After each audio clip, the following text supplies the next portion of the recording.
Hello everyone, this is Palak Garg. I am a third year architecture student from the Albag Education Institute. This is my assignment based on steel structure building.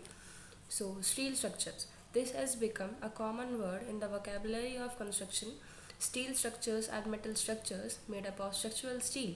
Its components connect with each other to carry loads and provide full rigidity. Some examples are Burj Khalifa, Eiffel Tower, Shinhui Tower, and many more. So let me tell you about a building in the shape of an arc, or mathematically we can say a parabola. Do you know that this structure is made in 1947 when there was a lack of technology, and still they are able to create a 192-meter parabolic arch? Isn't it great? So let's have a look at this spectacular structure.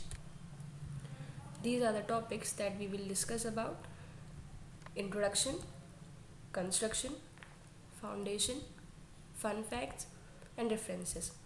The image that you are seeing right now is the model made by Eero Sahin of this great gateway arch. So let's start. The Gateway Arch is a 192-meter long monument in St. Louis, Missouri, US. It was built for the westward expansion of the US and it is dedicated to the Americans. The aim for building this design is that market supply for fur traders and explorers was growing. Hence, the town was also growing exponentially. So it is referred as the Gateway to the West. Designed by Finnish-American architect Eero Sarin in 1947, and it is the tallest man-made catenary arch in the Western Hemisphere. This $13 million national park was opened for public on 10th June 1967. So it took 20 years to build this great monument. So let's have a look at the mesmerizing beauty of this monument. These are some exterior images. You can say that in this picture there are some linear hollows spaces. These are the windows on the top of the arch where you can see the views from the east and west direction of the city. These are some interior images.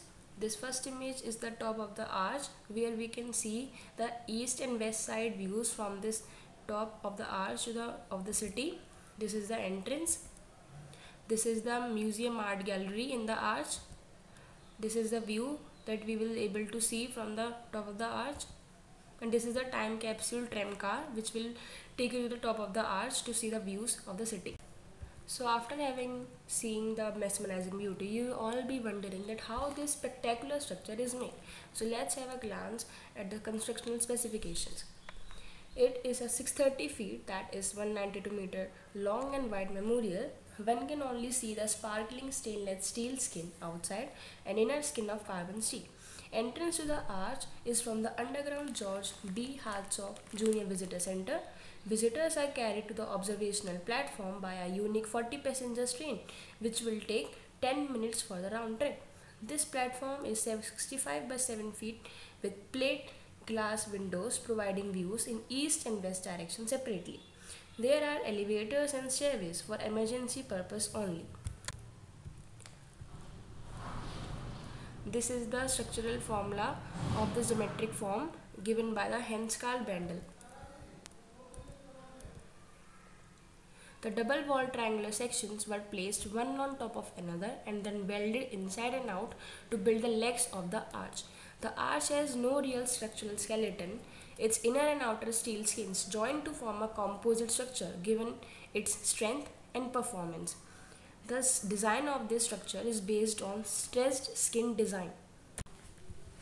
This triangular section is located at the base of the arch, which will be providing as a legs of the arch. This arch has a base of equilateral triangular, narrow from 54 feet per side at its base, so 17 feet per side at the top. Here we have used post-tensioning rods embedded in the concrete, kept the sections pulled tightly together during construction. These are the constructional images of this arch. So after having this much of knowledge of this structure, let's have some fun time. So here are some fun facts of this arch. Do you know that 40 blocks of St. Louis were demolished to build the arch and its surrounding park? The arch two legs were built separately, and if their measurements were off by as little as 1 by 64th of an inch, they would not have been able to join at the top. The insurance company for the project predicted that 13 workers would die during the construction. There was a confusion over whether LL or Aerosarin won the design competition for the monument. The arch is as tall as it is wide. The unique tram system was invented by a man with no formal engineering training. The arch current renovation is more than twice as expensive as the original cost to build it, so it is not a feasible project. Presidents are not allowed to go to the top except President Eisenhower. These are the references where I will get this information. I will mention them in the description box. Thank you. Hope you have a great time and I was able to take you to the virtual tour of Gateway Arch. Stay at home and be safe.